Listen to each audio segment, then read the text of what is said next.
This conference will now be recorded. अद्य बुधवासरः अथवा सौम्यवासरः कार्तिक कृष्ण अष्टमी गोकुलाष्टमी इति लोके कृष्ण जयंती दिनांक 12 अगस्त 2020 चरक सूत्र स्थान अध्याय 25 पथ्यं पथोनपेतम् शंखं चक्रं जलौघान् दधतमृतघटं चारुदोर्भिश्चतुर्भिः सूक्ष्मस्वच्छातिहृद्यांशुकपरिविलसन् मौलिनं भोजनेत्रं कालाम्भोदोज्ज्वलाङ्गं कटितटविलसच्चारुपीताम्बराढ्यं वन्दे धन्वन्तरिं तं निखिलगगनप्रौढदावाग्निलीलम् प्रौढदावाग्निलीलम् ब्रह्मणो हि समारब्धा मात्रेयाद्येषु पूजिताम् अस्मदाचार्यपर्यन्तां वन्दे गुरुपरम्पराम् आयुर्वेदरतं वन्दे माधवाख्यं महागुरुम् आयुर्वेदामृतं सर्वं शिष्येभ्यो यः प्रदत्तवान् द्रष्टाज्ञानी दृष्टकर्मा कृतकर्मा तथैव च अध्यापको विश्वश्रेष्ठो महान् संशोधकस्तथा गुणैरेतैः समन्वितैः यथार्यं तनोदिशः समृद्ध्यर्थं हि कार्यस्य वयं नु प्रयतामहे सरस्वत्यै नमो यस्याः प्रसादात् पुण्यकर्मभिः बुद्धिदर्पणसङ्क्रान्तं जगदध्यक्षते आत्रेयं प्रथमं वन्दे आयुर्वेदजगद्गुरुम् आयुर्वेदामृतं सर्वं गृहीत्वा हि सुरेश्वरात् अग्निवेशादिकेभ्यो यत् प्रयच्छत् मुनिसत्तमः प्रथमं तन्त्रकर्तारम् अग्निवेशं नमाम्यहम्।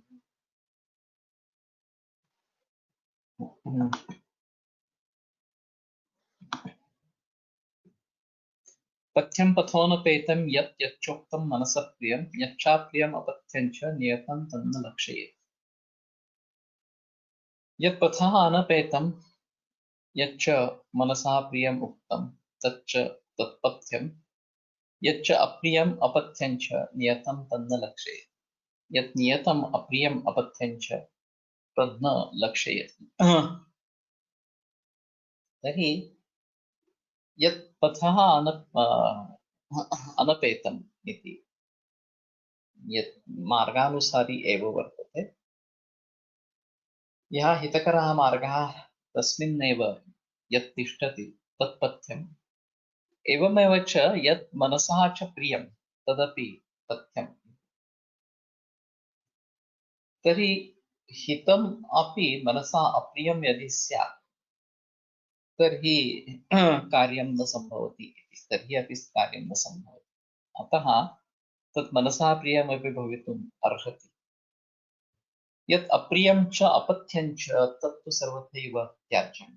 वस्तुतः यदि प्रियं किञ्चित् हितं किञ्चित् इति भिन्नं द्रव्यं वर्तते तर्हि यत् पथ्यं तदेव ग्राह्यं यत् प्रियं किन्तु अपथ्यं तन्न ग्राह्यम् इति सामान्यतः नियमः। किन्तु तस्य प्रियत्वं कथं भवेत् एतदर्थं चिन्तनीयम् इति। तो जो अपने मार्ग से कहीं इधर उधर भटका नहीं है वो पथ्य है अनपेत पथा अनपेतम और जो मन के लिए प्रिय है। ऐसा हो सकता है कि जो पथ्य कारक चीज है वो मन के लिए अप्रिय इस प्रकार की होगी और मन के लिए जो प्रिय होगी वो अपथ्य होगी और सामान्यतः यही दिखाई देता है। तो जो पथ्य है उसके बारे में कैसे रुचि बढ़े ये थोड़ा देखना चाहिए इस प्रकार से। और फिर वैसे करेंगे तो वो पथ्य करता रहेगा। अगर नहीं होता है तो फिर पथ्य का त्याग हो जाएगा और फिर रोग बढ़ता जाए ऐसा है। तो इसके लिए हमें थोड़ा सजग होना चाहिए और कल्पना विधिभिस्तैस्ते प्रियत्वं गमयेत् पुनः सातत्याद्वेष्य भावाद् वा पथ्यम ये अप्रिय इस प्रकार का हो जाता है। तो वही खा रहे हैं खाना बहुत दिनों से, और उसके बारे में द्वेष निर्माण हो गया इस प्रकार से। कल्पना विधि भी स्थैते ही प्रियतम गुमयत्वना, कल्पना विधि से उसको फिर से प्रियत्व प्राप्त करें। खास करके दौर्द विराम विमानना नहीं होनी है। दौर्दिनी ये जो अवस्था है वो गर्भ की आत्मा अपनी इच्छाएं प्रकट करता है, और ये विमानना उसका पालन नहीं करना, ये काफी महंगा साबित हो सकता है। तो हितम अपहितम तस्य हितोपहितम अल्पम, प्रियमपि अहितम तस्य हितोपहितम अल्पकम अल्पम। अगर अहित खाने की भी इच्छा है तो भी वो हित करके, हितकारक पदार्थों से जोड़ के उसको देना है, ऐसा कहना है। अभी ज्यादातर यही दिखाई देता है कि उसको इच्छा होती है पाव भाजी खाने की, पानी पूरी खाने की वगैरह। तो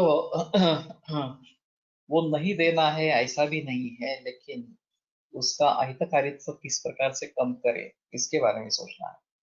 तो आलू के बजाय लौकी उसमें डाले, मसाला जो है पाव भाजी का वो बिल्कुल कम डाले, इस प्रकार से। इस प्रकार से उसमें परिवर्तन हम लाएंगे। या पानी पूरी खानी है तो कोकम का सार या कोकम का शरबत इस प्रकार का इस्तेमाल करें वगैरह। तो या मूंग डाले उसमें। तो जिस प्रकार से उसका अहितकारित्व हम कम कर सकते हैं उसके बारे में सोचना है। लेकिन ये सिर्फ अगर यही करना है और किसी ना किसी तरीके से उसको पथ्य की तरफ लेके जाना है तो करने का है, नहीं तो वास्तव में पथ्य के बारे में स्ट्रिक्ट रहना ही आवश्यक है, क्योंकि इसमें रोग में बढ़ोतरी होती है। और अंतिमतः ये वैद्य के लिए लांछन इस प्रकार का हो जाता है। यच्च अप्रियम अपथ्यं च, जो जो अप्रिय और अपथ्य है, नियतम तन्न लक्ष्य, ये तो नहीं करना है। तो अपथ्य ही नहीं करना है, ये सबसे अहम चीज है। जब मैं बहुत सारे मरीजों को केवल दूध के ऊपर रखता हूँ तो ये द्वेष उसके बारे में कभी कभी निर्माण हो जाता है। तो कुछ दिन के लिए, एक दो दिन के लिए ये मूंग का सूप वगैरह ऐसा देंगे, लागा मंड दे देंगे, अष्टगुण मंड दे देंगे, और फिर एक बार प्रियत्व प्राप्त हुआ तो फिर से दूध आरंभ करेंगे। ये करना पड़ता है, ऐसा है। तो उसके बारे में हमें थोड़ा सावध इस प्रकार का रहना है। और अगर द्वेष हो, इसके लिए खाना ही कम हो गया, तो खाना ही कम हो गया तो आसक्ति बढ़ती है और फिर रोग बढ़ता है, ये भी एक कारण है। तो अगर उस प्रकार की स्थिति आती है तो भी इसमें परिवर्तन लाना जरूरी होता है। लेकिन परिवर्तन इतना न हो कि सभी आहार चेंज ही कर दिया, इसको बदल ही दिया, इस प्रकार का नहीं होना है। मात्रा काल क्रिया भूमि देह दोष गुणांतरम प्राप्य तत्तद्धि दृश्यन्ते ते ते भावास्तथा तथा, तस्मात् स्वभावो निर्दिष्ट तथा मात्रादिराश्रयः तदपेक्षो भयं कर्म प्रयोज्यं सिद्धिं च। ये काफी महत्वपूर्ण सूत्र है, और अष्टांग संग्रह में इसके बारे में करीबन 100 श्लोक दिए गए। मात्रा काल ततस्ततो यतो दृष्टास्तेते भावस्तथा तथा, इस प्रकार की वहां पे पंक्ति है। तो मात्रा काल क्रिया भूमि देह दोष और गुण, अन्य गुण, इन सभी से प्राप्य तत्व दृश्यन्ते तेते भाव तथा तथा, उस वो भाव उस प्रकार में परिवर्तित हो जाते हैं, बदल जाते हैं इस प्रकार से। तस्मात् स्वभाव निर्दिष्ट तथा मात्रादि आश्रय, तो मूल द्रव्य का स्वभाव क्या है और मात्रादि से उसमें क्या परिवर्तन आता है, तदपेक्षा उभयं कर्म प्रयोज्यम सिद्धि, और दोनों को ध्यान में रखते हुए जिसको सिद्धि की अपेक्षा है वो कर्म का प्रयोग करें, इस प्रकार से। तो हितमपि अहितम, अहितमपि हितम,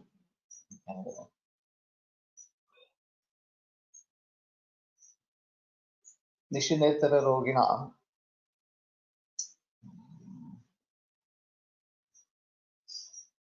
नेत्र रोगी के लिए सूर्यास्त के बाद खाना खाना ये हितकारक पदार्थ है तो भी अहित है, इस प्रकार की पंक्ति है। तो नेत्र रोगियों को सूर्यास्त से पहले ही खाना उचित इस प्रकार का है। वो चाहे पथ्य का भी हो तो भी सूर्यास्त से पहले ही खाना उचित है। तो इस प्रकार से हर एक के उदाहरण अष्टांग संग्रह में दिए हैं कि मात्रा अगर बढ़ गई तो भी मुश्किल है, मात्रा कम हो गई तो भी मुश्किल है, सुयोग्य मात्रा होगी तभी उसका भली भांति पचन होगा और उससे कुछ तकलीफ नहीं होगी। संयोग से भी इस प्रकार से परिणाम बदलते हैं। दूध और केला अकेले अकेले ठीक रहेंगे, लेकिन इकट्ठा करेंगे तो विरुद्धांग हो जाता है और वो काफी रोगों को निर्माण कर सकता है। संस्कार जो है, शहद के साथ उष्ण वीर्य का संस्कार इस प्रकार का, वो अच्छा नहीं है। तो देश है कि किस देश में किस प्रकार का खाना खाना है और किस प्रकार का नहीं खाना है। काल है कि किस काल में खाना है, किस काल में नहीं खाना है। ये क्षण लव मुहूर्तादि और अवस्थी के काल दोनों के हिसाब से बताया गया है। और भूमि के बारे में बताया, देह किस प्रकार का है और उसके आधार पर क्या लेना उचित है, क्या लेना उचित नहीं है। और गुणांतर, संस्कार के जरिए जो गुणांतर इस प्रकार का हो जाता है तो उसको भी ध्यान में रखना है। नानल सर ने एक अजीब अनुभव बताया था कि किसी को भजी, ये जो है ये खाने की आदत थी, गृहिणी का रुग्ण था और वो बोला कि मैं ये छोड़ूंगा नहीं, ये रख के भी अगर आप दवा देना चाहते हो तो दवा दे। वास्तव में ऐसा होता है कि अगर ये नहीं करना चाहते तो, छोड़ना नहीं चाहते तो दवा मत लेना, ऐसा ही हम जनरली बताते हैं।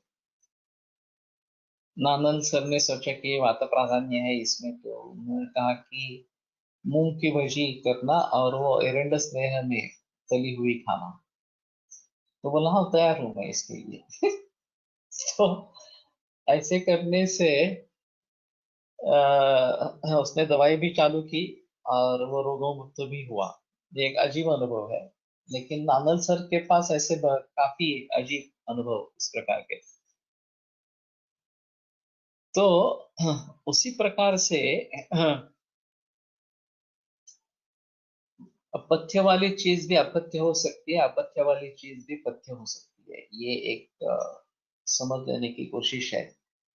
हिताय तत्व एकांत नियमोस्माद अनिश्चिता मात्रा काल क्रिया देश काल, मात्रा योग क्रिया देश काल योग था ततस्ततो यतो दृष्टास्ते भावास्तथा तथा।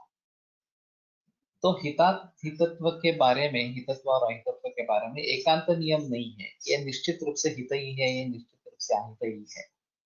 वैसे उसके बारे में अग्र संग्रह भी है, लेकिन फिर भी इनका प्रयोग विभिन्न विभिन्न स्थल पे किया गया है। पाणित जैसा चयकृत मूत्र शोधनम दोषों का चय करने वाली है, लेकिन फिर भी मूत्रकृच्छ जैसे विकारों में पाणित का प्रयोग दिया गया है, पाणित के साथ दवाइयों का प्रयोग किया गया है। तो ये निश्चित रूप से अपथ्य ही है और नहीं ही लेना है ऐसा भी नहीं बता सकते। और उससे अलग जो पथ्य कारक चीज कही गई है, वो अगर ज्यादा मात्रा में ली जाए, दूसरे किसी दवाइयों के साथ ली जाए वगैरह, ऐसा कुछ किया गया तो वो अपथ्य वाली हो सकती है। तो द्रव्य के स्वाभाविक गुण, मूल गुण और इस प्रकार मात्रा योग क्रियादेश वगैरह के जो है वो, उनको दोनों को ध्यान में रखते हुए जो हमें चाहिए वो हमें करना चाहिए।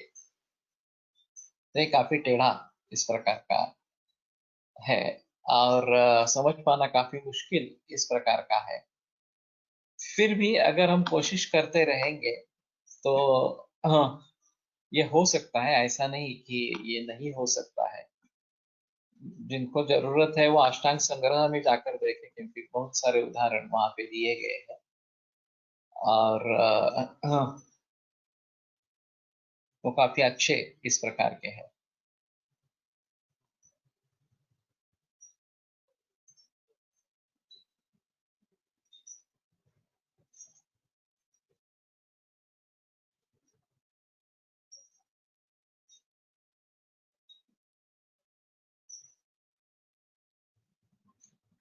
तदात्रेयस्य भगवतो वचनम् अनुनिशम्य पुनरपि भगवन्तम् आत्रेयम् आग्नेयवेश उवाच यथोद्देशम् अभिनिर्दिष्टः केवलोऽयम् अर्थः भगवता श्रुतिश्च अस्माभिः आसवद्रव्याणाम् इदानीम् अनपवादं लक्षणम् अनतिसंक्षेपेण उपदिश्यमानं शुश्रूषामहे। तो अभी अग्र संग्रह के नहीं होने के बाद अग्निवेश ने एक अलग ही शंका पूछी है कि यथोद्देशम अभिनिर्दिष्टा केवल अर्थात जैसे आपने उद्देश्य किया था उस प्रकार से आपने उसके बारे में पूरा विवरण किया और हमने भी सुना। अभी आसव द्रव्य जो है उनका अनुपवाद लक्षण अमित संक्षेपेण, ज्यादा विस्तार भी नहीं है, ज्यादा संक्षेप भी नहीं, इस प्रकार से हम सुनना चाहते हैं।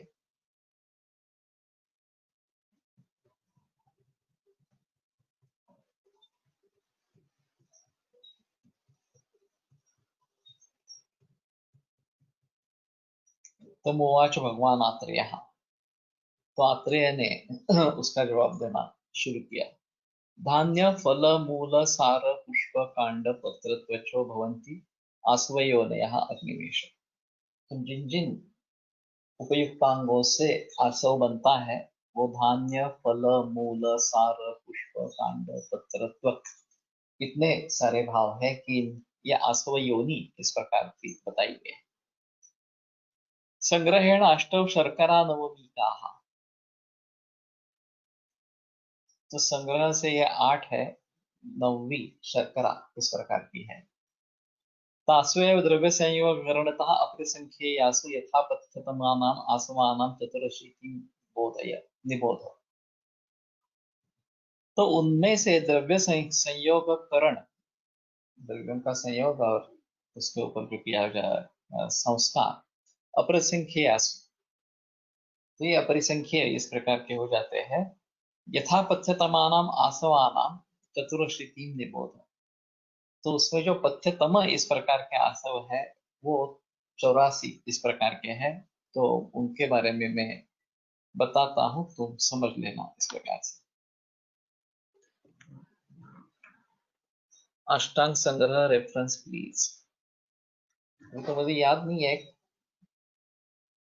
कुछ सूत्र स्थान में ही है, उसमें संदेह नहीं। शायद मात्रा शितीय में ही होगा, 12वां 13वां अध्याय भर देखो सूत्र स्थान का।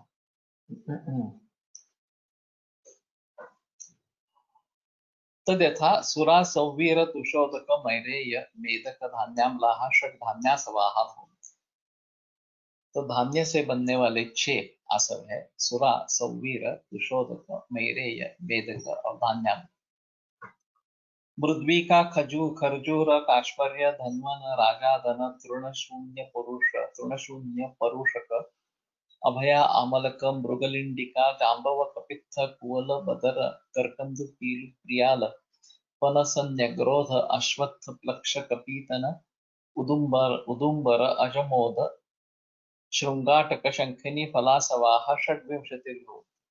तो फल से उत्पन्न होने वाले आसव 26 इस प्रकार के हैं। विदारी गंधा अश्वगंधा कृष्णगंधा शतावरी श्यामा त्रिवृत दंती द्रवंती बिल्व उर्वुक चित्रक मूलैः एकादश मूलासवा।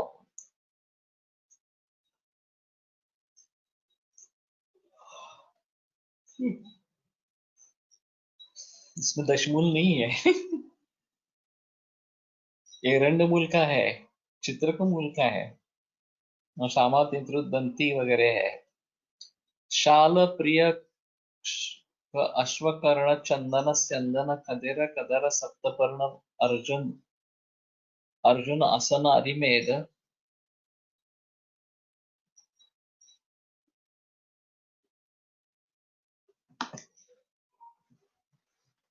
तिन्दुक किणि शमी शुक्ति शिंशपा शिरीष वंजल धन्वन मधुकैः सारासवा भूषितिर्भवन्ति। तो सारासव 20 है। पद्म उत्पल नलिन कुमुद सौगंधिक पुंडरीक शतपत्र मधुक प्रण्यंगु धातकी पुष्पैः दश पुष्पासवा भवन्ति। तो अरविंदासव फेमस है इसमें से।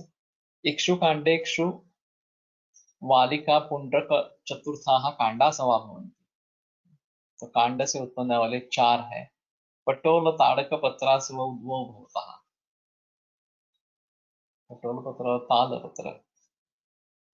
तिल्वक लोध्र एलवालक क्रमुक चतुर्थाः त्वगासवा भवन्ति। ये त्वक से निर्माण होने वाले। शर्करासवा एक और शर्करासव एक। एवं एषाम् आसवानां चतुरशीतिः परस्परेण असंसृष्टानाम् आसवद्रव्याणाम् उपनिर्दिष्टा भवति। तो अकेले अकेले आसव के ये 84 इस प्रकार के आसव हो जाते हैं। अब परस्परेण असंसृष्टानाम, जो एक दूसरे में मिले जुले इस प्रकार के नहीं है। तेषाम आसवानाम आसुतत्वात् आसव संज्ञा। तो चूंकि इसमें फर्मेंटेशन होता है, आसव आसुतत्व होता है, तो इसलिए उसको आसव बोलते हैं।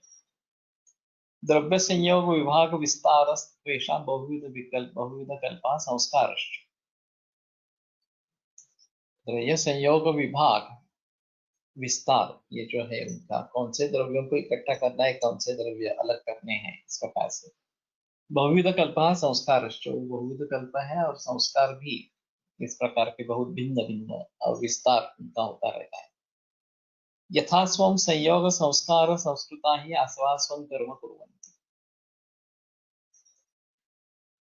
जिस प्रकार से चाहिए उस प्रकार से संयोग और संस्कार संस्कृत जो आसव है वो अपना अपना कर्म करती है।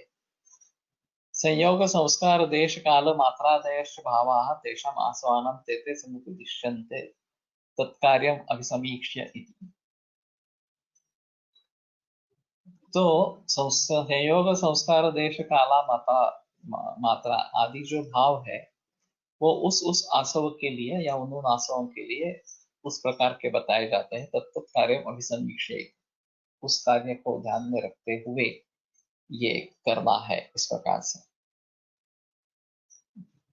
तो आसुत प्रक्रिया इसमें होती रहती है और इसके लिए उसको आसव कहते हैं। और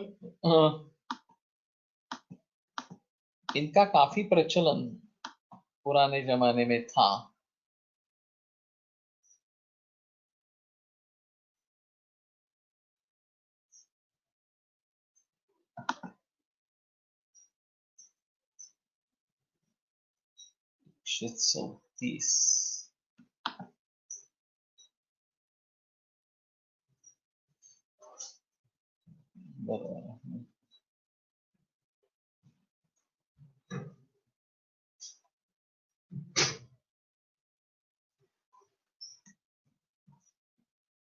ओके ओके भवति छात्र। नमः शरीराग्नि बलप्रदानाम् अस्वप्न शोकारुचिनाशनानां संवर्षणानां प्रवरासवानां अशीतिरुक्ता चतुरुत्तरेषां। तो मन शरीर और अग्नि को बल प्रदान करने वाले, स्वप्न अस्वप्न शोक अरुचि इनका नाश करने वाले और संघर्ष निर्माण करने वाले जो प्रवर आसव है उनका 84 इतने प्रवर आसव इसमें बताए गए। तो एक अहम चीज है, एक आसव कल्पना एक अहम चीज है। और यथा द्रव्य गुणोरिष्ट सर्व मध्य गुणाधिका, ये वाग्भट ने संक्षेप में कहा। तो मध्य के सभी गुण आसव में निर्माण होते हैं और जिस द्रव्य से आसव बनता है उसके भी गुण उसमें समा जाते हैं। दूसरी एक खासियत ऐसी है आसव के बारे में कि ये जितने पुराने होते जाते हैं उतने ज्यादा वीर्यवान इस प्रकार के होते हैं। और इसलिए ये समय की पाबंदी नहीं है, उल्टा जितने पुराने होंगे उतना उसमें ज्यादा परिणाम निकलेगा, ये ऐसी एक चीज है। तो रखने का कोई सवाल नहीं है कि भली भांति आप रख सकते हैं, और उसका उपयोग होता रहता है इस प्रकार से। और मन और शरीर और अग्नि, इन तीनों पर काम करने वाला इस प्रकार का ये है, ये तीनों को बल देने वाला इस प्रकार का है। और वैसे हमारे ऋतुचर्या में भी इसका वर्णन आता है। ऋतुचर्या में भी नित्य सेवनीय इस प्रकार के आसवों के बारे में बताया गया है। सिर्फ एक ही बात ऐसी है कि अगर इसकी आदत पड़ जाती है या फिर एडिक्शन हो जाता है तो काफी मुश्किल है, और एक बार उस एडिक्शन में बह गए तो फिर संभलना काफी मुश्किल होता है। और शायद इसीलिए मद्यातिसक्ति इस प्रकार का बताया कि मद्यातिसक्ति नहीं रखनी चाहिए, छोड़ देनी चाहिए इस प्रकार। लेकिन ये सीमा रेखा, हाँ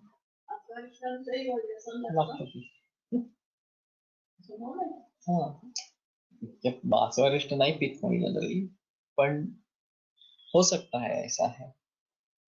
समय के साथ आसव में फर्मेंटेड ज्यादा होके मात्रा नहीं बढ़ती क्या?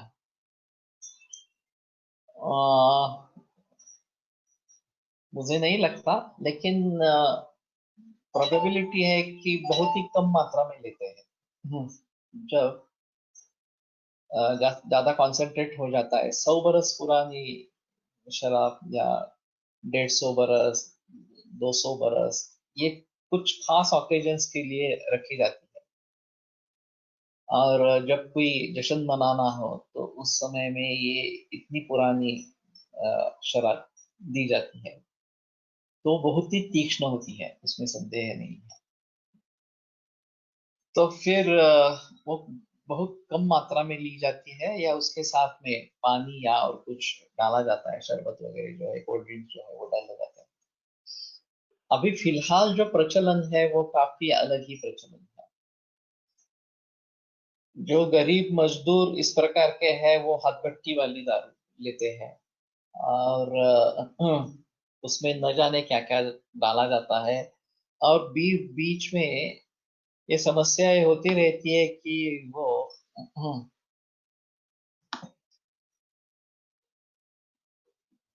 उससे पॉइजनिंग हो जाता है और कई लोगों की मौत हो जाती है। ये हर 2-3 बरस के बाद कोई ना कोई हादसा होता ही है, और काफी लोग मरते हैं, ऐसा है। और दूसरी ओर रम, विस्की वगैरह जो प्योर अल्कोहल है, उसका भी प्रचलन काफी बड़ा हुआ है। और आश्चर्य की बात है कि मदात्य के रुग्ण कम दिखते हैं, लेकिन लिवर सिरोसिस के रुग्ण ज्यादा दिखते हैं, जिनमें इसोफेजियल वराइसिस, गैस्ट्रिक वराइसिस और फिर रक्त की उल्टी होना, ये लक्षण दिखाई देते हैं। और शायद उसी के कारण ये ज्ञात हो जाता है कि इस प्रकार से मद्य का सेवन चल रहा है। मनुष्य जनन के लिए कौन सा आसव लेना चाहिए? बताना मुश्किल है, लेकिन द्राक्षारिष्ट काफी प्रचलन में है इसके बारे में। और वो अगर आसवारिष्ट बनाते हैं इस तरीके से, तो उसका अल्कोहल परसेंटेज 12 से आगे जाता नहीं है, वो सेल्फ लिमिटिंग है। तो इसलिए ये हानिकारक नहीं है। आसवारिष्ट इस प्रकार की जो संकल्पना है, उसकी एडिक्शन हो जाए तो वो तकलीफ करने वाली है। लेकिन अगर हम 2 चम्मच, 3 चम्मच, 4 चम्मच, ज्यादा से ज्यादा इतना ही लेंगे तो इसकी आदत नहीं पड़ेगी, और उसके दुष्परिणाम उस प्रकार के नहीं होंगे। वैसे सारस्वतारिष्ट भी सौमनस्य जनन के लिए अच्छा है, और कई लोगों को हम उसकी सिफारिश करते हैं, ऐसा है। आसवांचा होमिओपॅथील मदर टिंक्चर 60 टिंक्चरशी तुलना करता येईल का, तसेच पोटेन्सी वाढवून ग्लोब्युल्स मध्ये वापरता येतील का? सोच सकते हैं। जैसे हम 6x कर रहे हैं, उसी प्रकार से आसव निर्माण करके फिर उसकी पोटेंसी बढ़ा के मदर टिंचर जो है उस प्रकार का उसको तैयार करके फिर उसकी ग्लोब्यूल्स बना के दे सकते हैं। तो शायद किसी ने सोचा है, नहीं सोचा है, मुझे तो पता नहीं है इसके बारे में। हाँ, लेकिन ये हो सकता है, ऐसा है। इसमें जो एक वैवाहिक विकासी गुणधर्म है आशावारिष्ठ, वो काफी अहम चीज है जो विषय से जुड़ा हुआ है। विषय में भी वैवाहिक विकासी गुण होता है और इसके लिए वो डाठराग्नि के पचन की आवश्यकता नहीं रही। ये सीधा धातुओं में जा सकता है, हृदय में जाता है पहले और हृदय से होकर धातुओं में जाता है डायरेक्टली।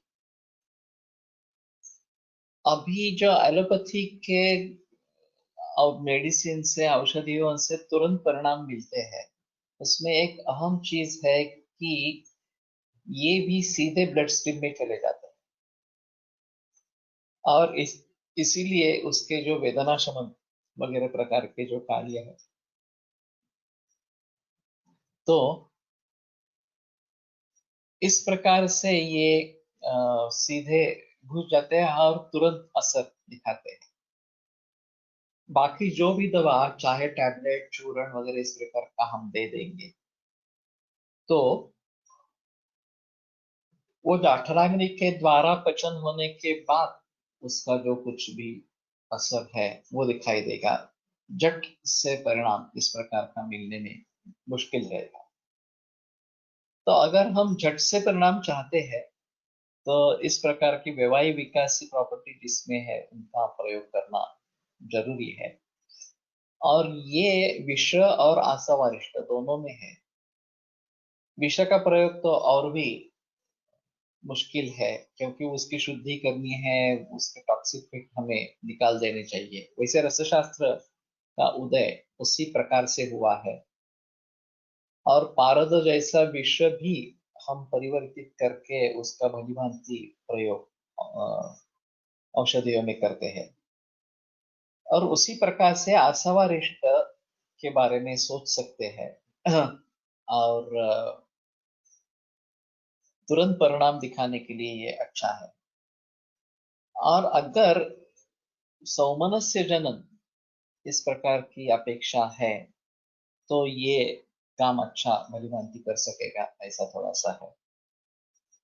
तो कुछ ट्रेडिशन में, नानल के ट्रेडिशन में, एक आशावारिष्ट हर रोज रहता ही है। उनकी एक सिस्टम है, 7 बजे एक औषध रसायन स्वरूप की और उसके साथ में आमल की अवलेह, फिर 10, 2 और 5 बजे पाचन स्वरूप औषध, भोजनोत्तर एक आसवारिष्ट कुमारी आसव उनकी ज्यादा प्रचलन में था, और रात को एक अनुलोमन करने वाली दवा। ये उनका सेट पैटर्न था। तो किसी भी मरीज को इसी काम में औषध देते रहे। ये बापू नानक की मैं बात कर रहा हूँ। तो इस प्रकार से हर एक की अलग अलग है। वेणी माधव शास्त्री जोशी कॉन्स्टिपेशन के देते थे वो आरोग्यवर्धिनी 2 गोलियां घी के साथ भोजन के पहले अपान काल में देते थे, इस प्रकार से। तो एक अलग अलग सोच है हर एक व्यक्ती की। रशियामध्ये वोडका याप्रमाणे 100 वर्ष ठेवण्याची पद्धत आहे। हे सभी जगह है ऍक्च्युअली। पुराण स्वगुणैः युक्ता आसवा धातवो रसाः, या ठिकाणी युक्त शब्दाचा अर्थ गुण वाढणे असा घ्यावा का? जे गुण सुरुवातीला असतात तेच पुराण अवस्थेत देखील टिकतात, ही नैवेद्य होत नाही।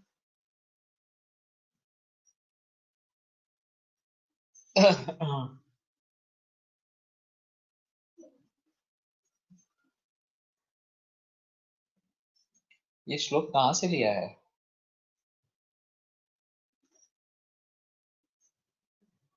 तो पुराण जो है, आसव धातु और रस, ये स्वगुण ही युक्त है, उनका गुण कम नहीं होता। उल्टा आसव में तो बढ़ता है, रस और धातुओं में कम नहीं होता, इतना ले सकते हैं, वो सगुण ही युक्ता, उन अपने गुणों से वो युक्त इस प्रकार के रहते हैं। तो इसमें गुण बढ़ते हैं ऐसा तो अर्थ नहीं निकलता, लेकिन स्वगुण ही युक्त, उनका गुण कम नहीं होता, ये है। हीनवीर्य होते हैं, yes. Mother tincture and dilution are different. I think dilution is used in globulins. उसके बारे में मुझे भी पता नहीं है कि मदर टिंचर और उसमें भी ऐसा 6x 30x वगैरह वगैरह इस प्रकार से करते हैं शायद, मुझे पता नहीं है। और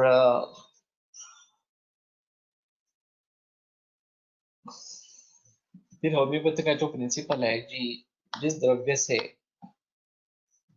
जो लक्षण उत्पन्न होते हैं उनकी पोटेंसी बढ़ा के उस लक्षणों पर काबू पाते हैं, ये है। एलोपैथी मेडिसिन को धात्वाग्नि की भी जरूरत नहीं होती क्या? नहीं होती है, ऐसा है। लेकिन ऐसा है कि सीधे धात्वाग्नि में जा नहीं सकते। जाठराग्नि के पचन के बाद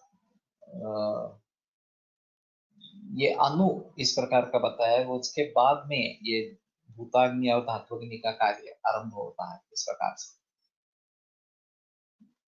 तो ये सीधे धातुओं में जाकर काम करते हैं, और इसलिए अमवात वगैरह जैसे विकारों में स्टेरॉइड्स देने के बाद तुरंत राहत मिल जाती है। तो ये नतीजा हम जाठराग्नि के द्वारा जो निर्मित आम है, अब अशक्ति होने के कारण उसको बाईपास किया है और सीधे धातु में चले गए हैं, तो इसलिए झट से तुरंत आराम मिल जाता है।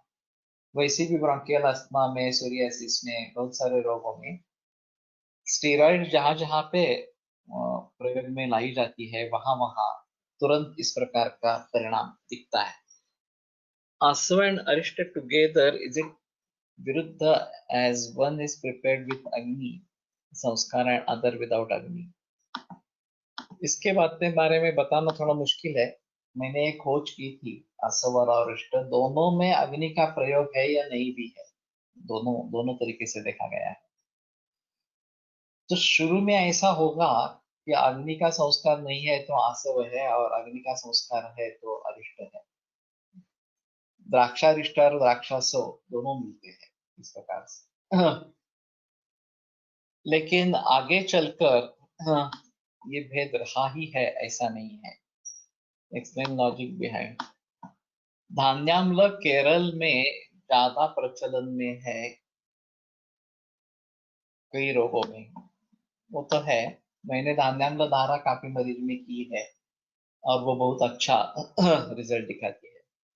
स्टेरॉइड्स का परिणाम तुरंत होता है पर बहुत कम समय टिकता है, वो तो सही है। लेकिन लोगों को चमत्कार ही चाहिए ना, लोगों को मूल रूप से इसकी ट्रीटमेंट करनी है, इन लोगों के मन में है नहीं। और जबकि इस प्रकार के करने से तुरंत परिणाम मिल जाता है, तो वो समझ लेते हैं कि हाँ ठीक है, हमने ट्रीट किया है और मुझे बहुत अच्छे रिजल्ट्स आ रहे हैं, तो और कुछ करने की जरूरत नहीं है। ये सब फार्मेसी ड्रिवन रिसर्च के जरिए हुआ है। अभी एलोपैथी का जो रिसर्च चल रहा है वो एक टेक्नोलॉजी ड्रिवन है और एक फार्मेसी ड्रिवन इस प्रकार का है। तो अभी ये रोबोट सर्जरी वगैरह प्रकार की चल रही है, और आगे चलकर रोबोट डॉक्टर को रिप्लेस करेगा। कल मैंने वो एक वीडियो देखा सतगुरु का। मुझे नहीं लगता कि ऐसा होगा, लेकिन काफी मात्रा में इसमें परिवर्तन आएगा इस प्रकार के है कि सुपर कंप्यूटर्स बने। हाँ, और चेस खेलने वाले भी कंप्यूटर्स है, फिर भी जो आदमी है उसका ब्रेन सुपर और उससे भी सुपर कंप्यूटर इस प्रकार का है। जो इस प्रकार के सुपर कंप्यूटर को निर्माण करता है वो अलग ही रहेगा इस प्रकार का, और उसका महत्व छूटेगा नहीं। धान्यामला कैसे बनाते हैं, तो आप जानकारी हासिल करो, वो ज्यादा दिक्कत वाली बात नहीं है। चावल पकाते हैं ज्यादा पानी डालकर और सिर्फ उससे भी धान्याम्ल बनता है, या फिर उसको वैसे ही रखते हैं, 2-3 दिन के बाद उसमें आसुतिकरण शुरू हो जाता है।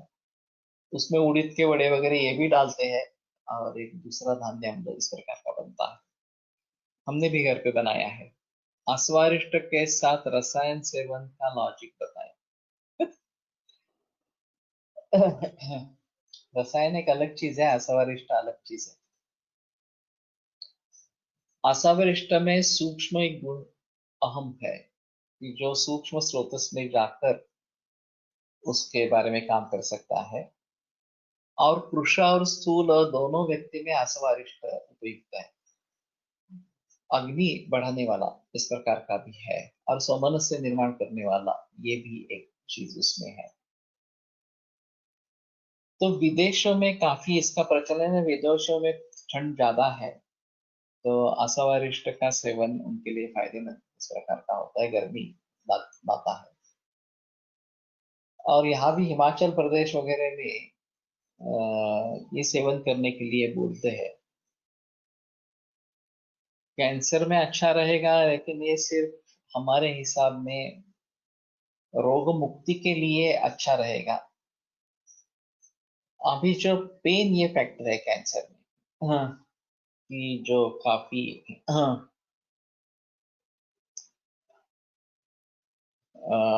डिफिकल्ट होता है, तो उसमें अगर हम व्यवाय विकासी औषधियों का प्रयोग करना चाहते हैं, विकासी विकसन धातु संधि बंधन विमुंचति, ये जो है, लेकिन वो नाश करता है धातु का, ये सबसे अहम चीज है। तो उसके बारे में थोड़ा अलग से सोचना इस प्रकार का पड़ेगा कि किस प्रकार के आसवारिष्टों का अगर हम कैंसर में या किसी पेन में ज्यादा तरीके से इस्तेमाल कर सकते हैं, वो उसका उसके बारे में थोड़ा सोचना पड़ेगा। लेकिन फिलहाल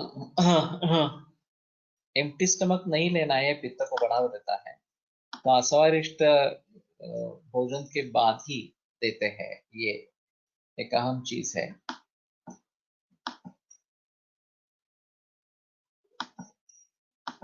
doctor Khadarvalli recommended fermented millets as staple food for correction of gut microbiome।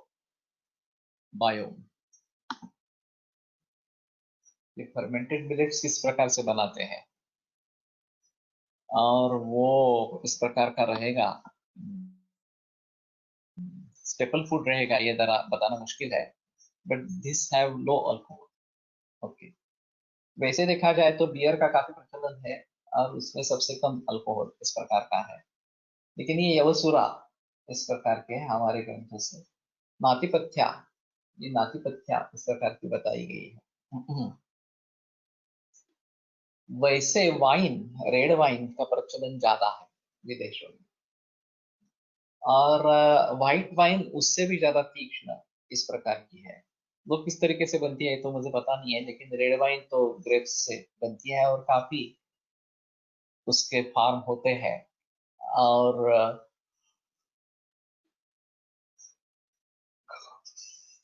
पूरा आधुनिक तरीके से उसकी खेती होती रहती है, तो पेस्टिसाइड्स वगैरह का भी ज्यादा इस्तेमाल होता रहता है। अपानवायूच्या विकृतीमध्ये भोजनाच्या आधी औषधं द्यायची आहेत, तर आस्वारिष्टचा विचार कसा करावा। लेकिन मैं नहीं समझता कि आस्वारिष्ट आपान काल में देनी है इस प्रकार से। वो हिंगोचादी चूर्ण, हिंगाष्टक चूर्ण वगैरह के बारे में हम सोच सकते हैं कि अगर अपान वायु की विकृति है तो उसमें ये चूर्ण देना अच्छा है। असावरिष्ट भोजन के बाद ही ज्यादा अच्छी है। या रात को सोते वक्त सौमनस्य इस प्रकार का अगर निर्माण करना है, तो रात को सोते वक्त लेना ये भी ज्यादा अच्छा इस प्रकार का है। तो किस औषध का किस काल में प्रयोग करना है ये भी एक, या किस कल्पना का किस काल में प्रयोग करना है ये भी एक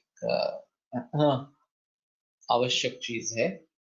और उसमें अगर हम भूल करेंगे तो उससे तकलीफ इस प्रकार की हो सकती है। तो मेरे कहने का मतलब है कि काफी आसव अरिष्टों का प्रचलन विदेशों में है।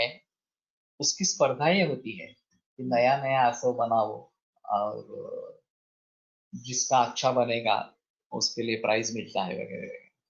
तो मैं जर्मनी में था, तो उस समय में इस प्रकार का एक था। और हमारे रीटा केलर के यहाँ जो मेड आती थी, उसने उसमें हिस्सा लिया, उसको पहला प्राइज मिल गया इस प्रकार से। तो ये भी एक अलग चीज है। तो इसमें हम कुछ कर सकते हैं कि फल हो या धान्य हो वगैरह वगैरह, इस प्रकार के जो आसवारिष्ट है उसमें तो कोई प्रॉब्लम नहीं है।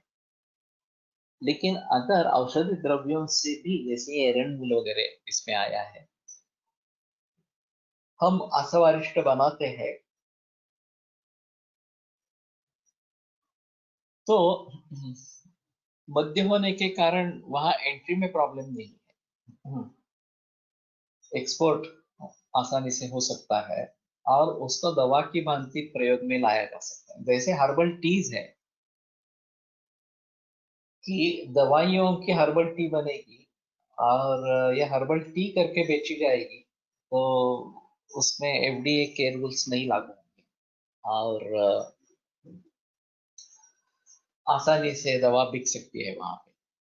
तो इसके बारे में थोड़ा सा सोचना है कि हम इसके जरिए किस तरीके से विदेशों में प्रैक्टिस कर सके। और वहीं पे भी निर्माण हो सकता है आसावरिष्ट का, या भारत से एक्सपोर्ट भी हो सकता है। दोनों चीजें पॉसिबल है।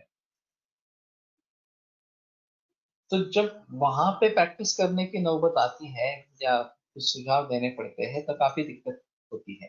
हमारे पास मेडिसिन नहीं है, और फिर जो वहां पे उपलब्ध है उसी का मेडिसिन के रूप में प्रयोग करना है, ये एक आम चीज हो जाती है।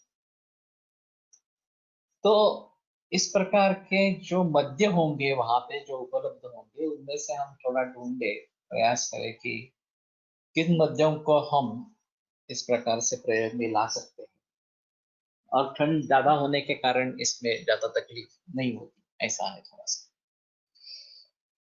तो वो अगर करेंगे तो एक अच्छी चीज इस प्रकार की रहेगी। और दूसरा हर्बल टीज का है कि हर्बल टी हम इस्तेमाल कर सकेंगे, तो इसमें एफडीए की नौबत नहीं आती है। Datar Guruji recommended asam on empty stomach to avoid food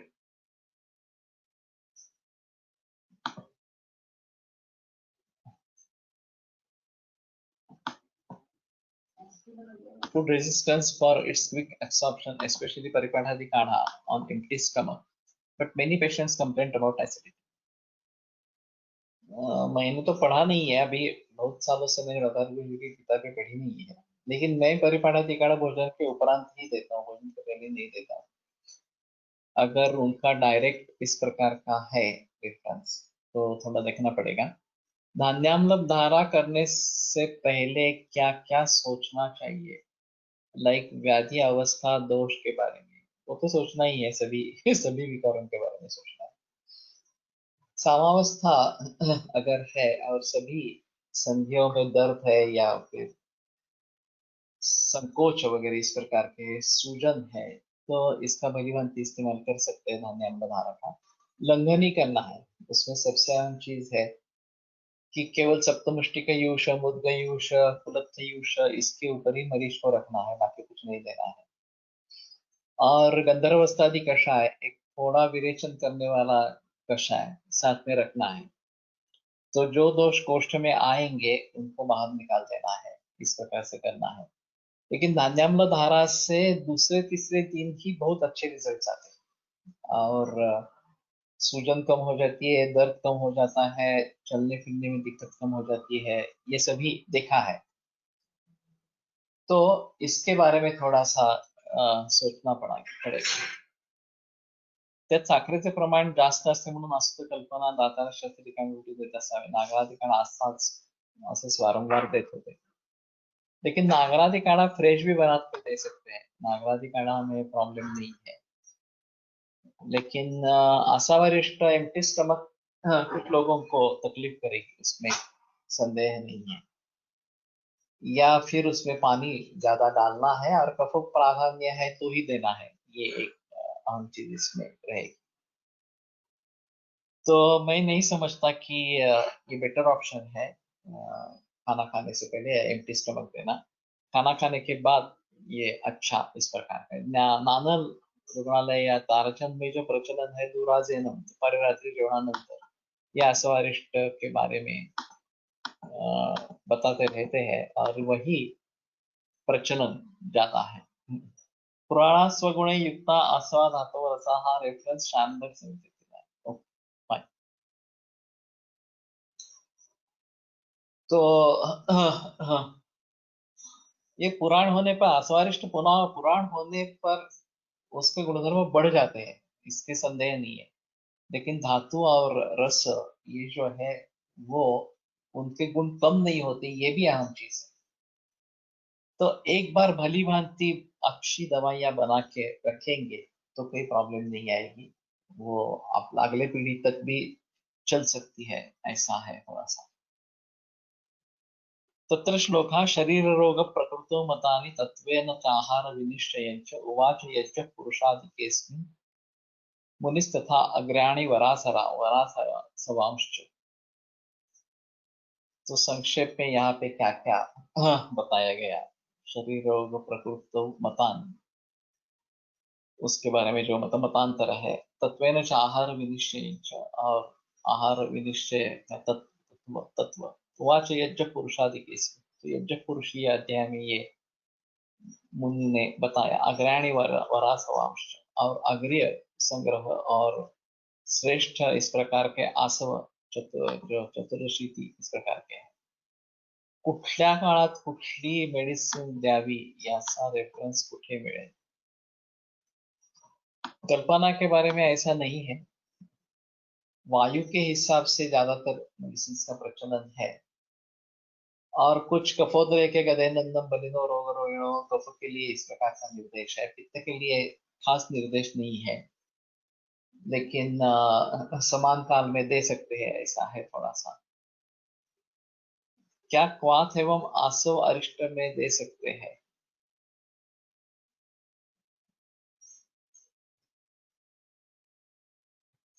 दे सकेंगे, लेकिन किसी ने प्रयोग नहीं किया है इस प्रकार से। उसकी उष्णता तीक्ष्णता बढ़ाने के लिए कर सकते हैं। औषध कोश में इसके बारे में जानकारी मिलेगी कि कौन सी कल्पना किस अवस्था में उपयुक्त है। वैसे गृहिणी चिकित्सा अध्याय में अग्नि मंद जो हो जाता है तो किस कारण से अग्नि मंद हुआ है उसके मुताबिक कौन सी कल्पना इस्तेमाल करनी है, इसके बारे में बताया गया। अति स्नेहात्मंदेग्नो चूर्णारिष्टा समाहिता। अति स्नेह से अगर अग्नि मंद है तो चूर्ण अरिष्ट आसव ये देना है इस प्रकार। तो उसमें घृत का प्रयोग, अति मंदाग्नि है तो घृत नहीं देना है, मंदाग्नि को घृत दे सकते हैं वगैरह। नालम स्नेह समिद्ध से क्षमायान्नम सुगुर्वती, इस प्रकार के भी रेफरेंस आते हैं। आसवा अरिष्टम मोर इफेक्टिव इन संतर्पण और अपतर्पण जन्य मैथ्स बोथ ऋषस्थूल हितम, जैसे मैंने बताया। तो दोनों के बारे में ये बताते हैं कि स्रोतोरोध दूर होता है, और कुश व्यक्ति में या अपतर्पण जिसमें हुआ है उसमें स्रोतोरोध दूर होने के बाद जो रस है वो आगे पहुंचने लगता है और पुष्टि होती है। और उसका बिल्कुल विपरीत स्थूल व्यक्ति में मेद कम होता है, और मेद कम होने से रस सभी जगह जाने लगता है और शरीर का पोषण होता है। ये अ, दोनों में करते हैं। और वैसे जिस द्रव्य से बनाएंगे, अभयारिष्ट वगैरह जैसे है जो अपतर्पण द्रव्यों से बने हैं वो अपतर्पण करेंगे, लेकिन अश्वगंधा द्राक्षा वगैरह वगैरह इस प्रकार से बनाएंगे तो संतर्पण करेंगे। तो जिस द्रव्य से वो बना है उसके ऊपर ये निर्भर रहेगा कि उस प्रकार उसका कार्य किस प्रकार से होगा। वैसे ये दातार गुरु जी संतर्पण मारिता अभ्रकार अपतर्पण मारिता अभ्रक ये दोनों प्रकार से बनाते हैं। अति मंदाग्नि और मंदाग्नि फर्क कैसा करा? हाँ, लाजामंड जो है वो सबसे लघु है। अगर वो भी नहीं पचा पा रहे हैं तो समझ लेना ये अति मंदाग्नि है। और जब ये शुरू होगा, थोड़ा पैया तक पहुंच जाएंगे तो मंदाग्नि कह सकते हैं। लेकिन लाजा भी नहीं, लाजा मंड भी नहीं पचा पा रहे हैं तो सिर्फ लंघन ही करना है, या फिर शुंठी वगैरह इस प्रकार के दवाइयों का इस्तेमाल करना है। अग्नि को पहले थोड़ा स्थिर करना है और फिर धीरे धीरे अग्नि को बढ़ाना है, ऐसा रहेगा। तो मैं समझता हूँ कि इस प्रकार से आसवारिष्टों का भलीभांति प्रयोग हम यहाँ भी कर सकते हैं, और विदेशों में ज्यादा उसके बारे में सोच सकते हैं। और ये भी जो है हर्बल टीज, उसके बारे में भी सोच सकते हैं विदेशों में प्रयोग करने के लिए। तो ये थोड़ा अहम इस प्रकार का रहेगा।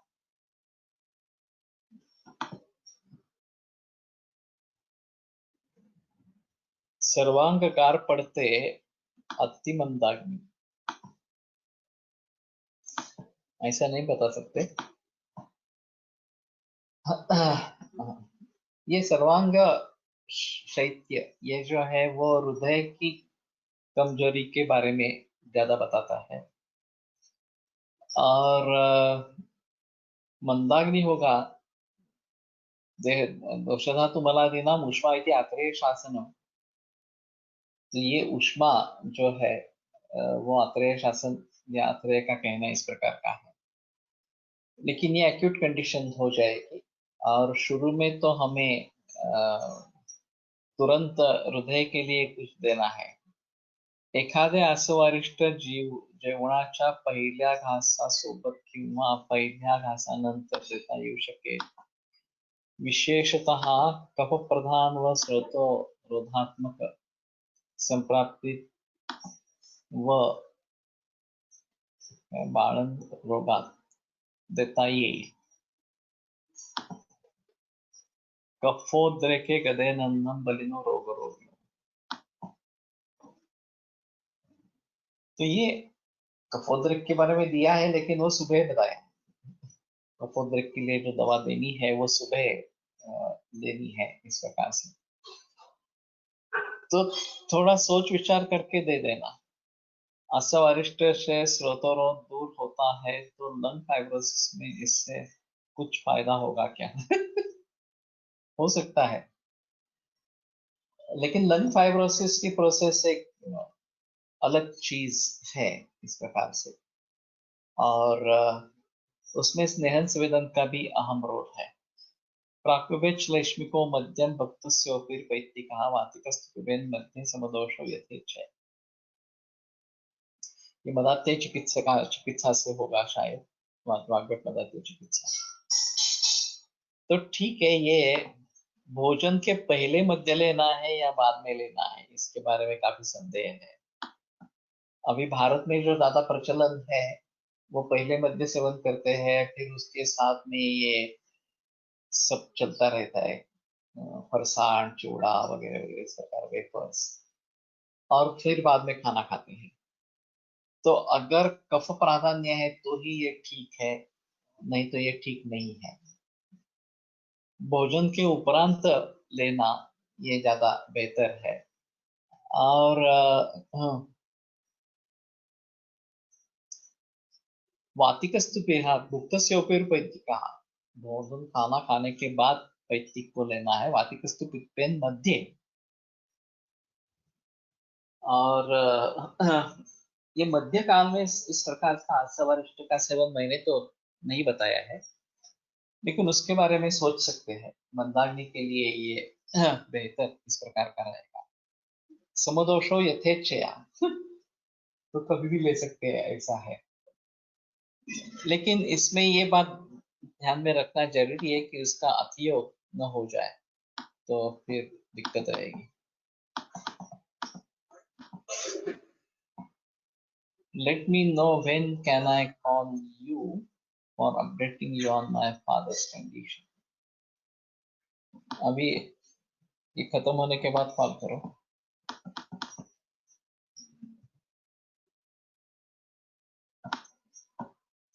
I tried calling you many times yesterday, but couldn't reach. Okay. तो ठीक है, 25वां अध्याय यहाँ पे समाप्त हो गया। 26वां शुरू करते हैं और रुकते हैं। षड्विंशोऽध्याय अर्थात् आत्रेय तत्रकर्तृ अध्यायं व्याख्यास्मः इति स्मः भगवान् आत्रेयः।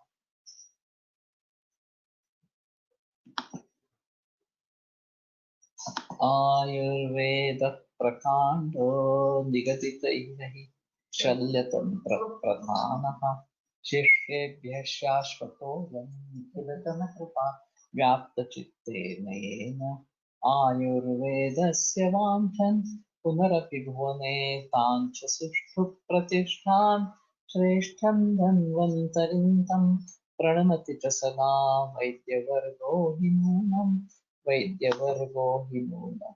हिरण्यक व्याख्यान व्यापार